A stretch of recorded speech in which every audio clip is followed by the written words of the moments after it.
안녕하세요. 오늘은 마태복음 18장 1절부터 14절까지의 말씀을 가지고 목장 성경 공부를 해보도록 하겠습니다. 이 18장은 17장의 내용과는 좀 다르게 하늘나라의 생활에 있어서 여러 가지 특징들에 대해서 그렇게 이야기를 합니다. 가장 먼저 나오는 것이 이 제자들의 질문에 대해서 예수님께서 답하시는 것으로 시작을 하는데요. 제자들이 하늘나라에서 누가 가장 큰 사람입니까? 라고 그렇게 예수님께 질문을 합니다. 이것은 뭐냐 하니까 일반적으로 이 세상 사람들의 이해는 그 사람이 어떤 크고 작고라는 그 판단의 기준은 그 어떤 사람이 가지고 있는 능력과 그 사람의 업적 또는 그 사람의 지위에 따라서 결정이 됩니다. 그런데 예수님께서 대답하시는 것을 보면 하늘나라에서는 그 방식이 좀 다르다라는 것을 알 수 있습니다. 그런데 예수님께서 이렇게 대답을 하시는데 어린이 한 명을 예수님 곁으로 불러서 이렇게 세우시든지 안으시든지 했겠죠. 그러면서 이제 아주 시각적인 효과를 통해서 예수님께서 설명을 하십니다. 어떤 말씀을 하시냐 하니까 어린애와 같이 되지 않으면 하늘나라에 들어가지 못한다. 그리고 어린애와 같이 자기를 낮추는 사람이 가장 큰 사람이다 라고 말씀하시는데 이것은 어떤 면에서는 어린아이와 같은 순수함을 말씀하시는 그런 의미도 있겠지만 그 순수함의 의미보다는 어린애들은 자기 힘으로는 뭔가를 할 수 없다라는 것을 알고 인정하는 것이 아이들입니다. 그죠? 그리고 아이들이 뭔가를 하려고 그러면 부모나 다른 사람들의 도움을 받아야 된다는 것을 또 알고 인정하는 것이 아이들입니다. 그렇게 인정하는 사람, 다시 말해서 내가 뭔가를 하는데 내 능력으로는 할 수 없다라는 것을 인정하고 내가 뭔가를 하고자 하면 그것은 하나님의 도움을 받아야 된다는 것을 인정하고 그러한 마음가짐으로 살아가는 사람, 그렇게 자기를 낮추는 사람, 그 사람이 하늘나라에서는 가장 큰 사람이라는 것을 예수님께서 말씀하고 계시는 겁니다. 그러면서 이제 3절에 보시면 또 그런 말씀을 하시죠. 하늘나라에 들어가는 사람은 어린아이와 같은 사람이다 라는 말씀인데 뭐냐 하니까 하늘나라는 내가 뭔가를 잘해서 내 힘과 능력으로 들어가는 곳이 아니라는 것입니다. 하나님의 은혜로 말미암아 내 죄가 용서받고 그 결과로 들어가는 것이 하늘나라라는 것을 3절을 통해서 예수님께서 말씀하십니다. 그리고 또 이제 5절과 6절을 보시면 비슷한 말이 두 개가 나옵니다. 5절에서는 어린이 한 명, 그리고 6절에 보시면 이 작은 사람 이렇게 이야기하는데 이러한 어린이 또는 작은 사람은 예수님을 믿고 따르는 제자를 의미합니다.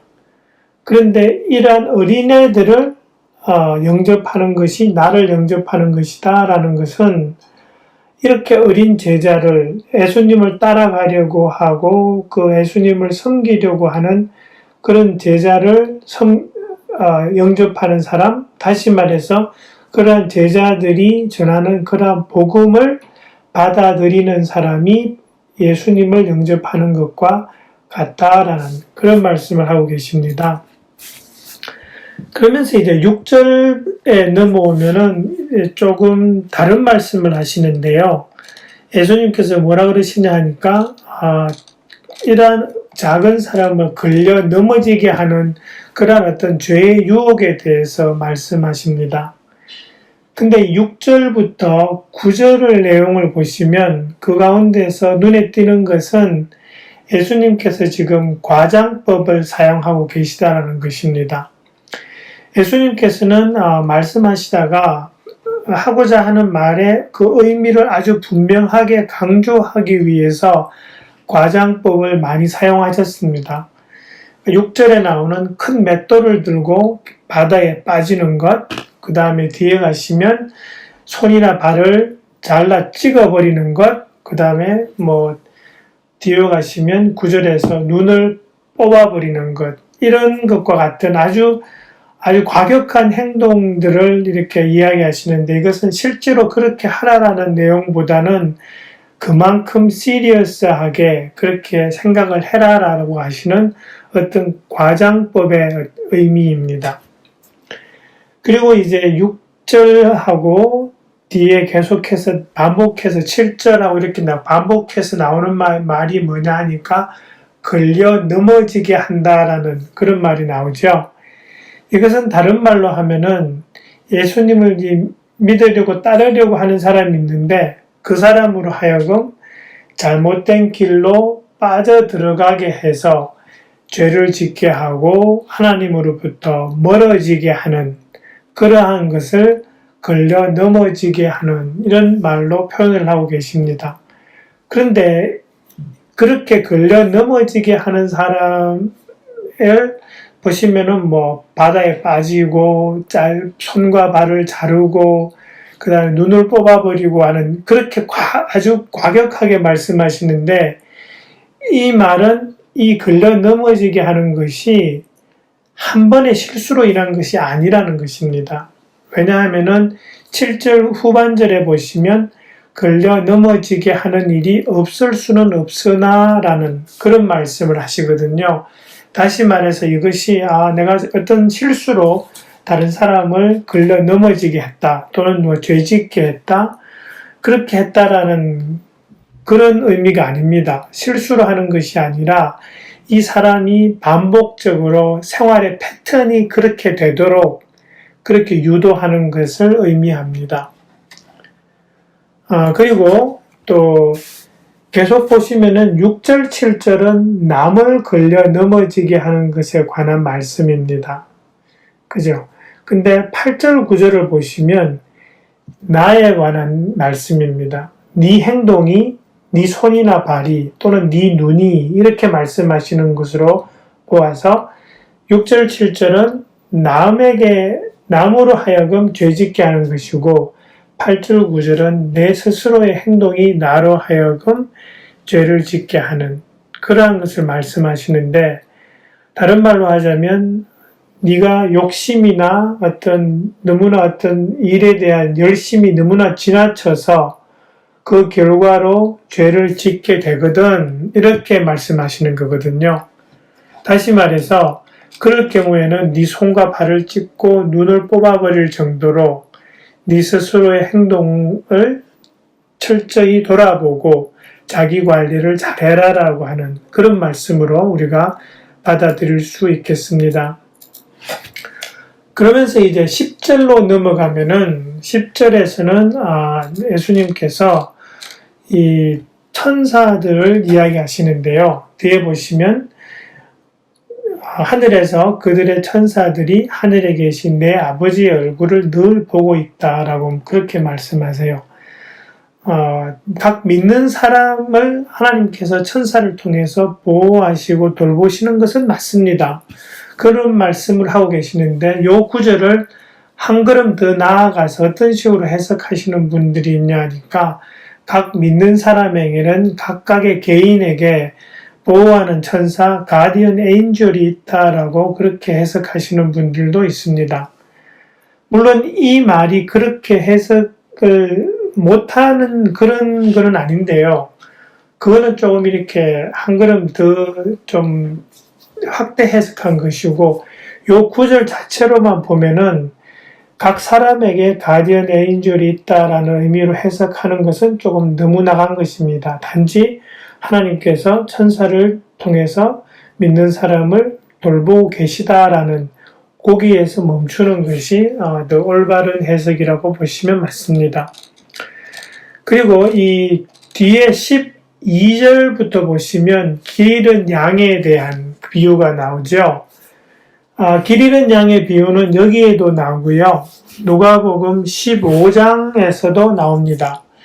근데 누가복음 15장 3절부터 7절까지의 말씀은 그때의 길 잃은 양은 분명하게 예수님을 믿지 않는 사람에 대한 그러한 비유라는 것이 확실하게 드러나는 그러한 구절입니다. 왜냐하면 그 뒤에 보시면 7절에서 이와 같이 하늘에서는 회개할 필요가 없는 의인 99보다 회개하는 죄인 한 사람을 두고 더 기뻐할 것이다 라고 하셔서 회개하는 죄인, 다시 말해서 이제 예수님을 믿지 않다가 회개하고 돌아오는 그러한 사람을 의미하는 것으로 분명하게 이제 해석이 되고요. 근데 이 마태복음 18장에서 나오는 이 길 잃은 양은 계속해서 보시면 앞에서 작은 사람들 이렇게 이야기했고요. 그 다음에 14절에 보시면 작은 사람들 가운데서 하나라도 망하는 것은 이렇게 하기 때문에 이 작은 사람은 앞에서 나왔을 때 분명히 예수님을 믿는 사람으로 이렇게 해석이 되었거든요. 다시 말해서 요 마태복음에서의 구절은 이 이런 양이 예수님을 안 믿는 사람이라기보다는 예수님을 믿고 따라가려고 하다가 다른 사람들에 의해서 걸려 넘어져서 예수님으로부터 멀어진 사람, 그런 사람을 의미한다고 해석하는 것이 좀 더 맞다고 봅니다. 근데 그런 사람들이 예수님으로부터 멀어졌다가 다시 돌아오는 것을 하나님께서 기뻐하신다라는 그런 말씀으로 요 18장에서는 해석하는 것이 더욱더 타당하다고 볼 수 있습니다. 근데 보시면은 그 13절에서 거기에 이런 말씀이 있죠. 그 한 마리를 잃었다고 치면 99마리를 산에다 남겨두고서 길을 잃은 그 양을 찾아 나섰다가 그 양을 찾으면 길을 잃지 않은 99마리 양보다 그 한 마리를 두고 더욱더 기뻐할 것이다 라고 말씀하시는데, 그냥 가만히 길 잃지 않고 있던 그 양보다 길 잃은 그 한 사람 한 마리 양을 더 귀하게 생각하신다, 상대적인 그 차이를 이야기하시는 것은 아닙니다. 이것은 모든 양들을 다 사랑하시지만 그 잃어버린 양을 향하신 하나님의 안타까운 마음을 말씀하고 계시고요. 그리고 잃었던 양을 다시 찾았을 때에 그 기쁨이 크다는 것을 강조하는 그런 말씀입니다. 상대적으로 어떤 양은 더 좋아하시고 아니고 하는 그런 상대적인 의미는 아니라는 것이죠. 그러면서 이제 14절에 보시면 이 작은 사람들 가운데서 하나라도 망하는 것은 이러면서 요 말을 잘못 해석하면 어떤 식으로 해석이 되냐 하니까, 예수님을 믿었는데 믿었던 사람이 망한다는 것은 구원받지 못한다는 의미가 되거든요. 그래서 예수님 믿은 사람이 믿음을 잃고 구원받지 못할 수도 있다라는 쪽으로 해석을 하는 그러한 잘못된 해석이 가능한데, 절대로 한번 우리가 예수님을 믿으면 그 믿음은 우리가 잃지 않습니다. 그렇기 때문에 이 말은 어떻게 해석을 해야 되냐 하니까, 가룟 유다를 생각하시면 쉽습니다. 예수님 제자라고 했고 예수님 따라다닌다고 했고, 그렇지만은 그 마음 한가운데에는 진정으로 예수님께 철저하게 이렇게 헌신된 마음이 없었던 사람들, 입으로만 믿음을 고백한 사람들은 망할 수 있습니다. 근데 진정으로 예수님을 믿은 사람, 그러한 사람들은 믿음을 잃지 않습니다. 그것이 성경에서 지속적으로 하고 있는 말씀입니다. 그래서 여기에서 들어오는 의미는, 입술로 믿음을 고백한 사람은 망할 수 있지만 진정으로 예수님을 따르고 하는 그러한 진실된 제자들은 그 믿음을 잃지 않고 구원을 잃지 않습니다. 그렇게 우리가 해석을 하는 것이 맞습니다. 네, 그래서 오늘 18장 1절부터 14절까지의 말씀을 가지고 목장 성경 공부를 해보았습니다.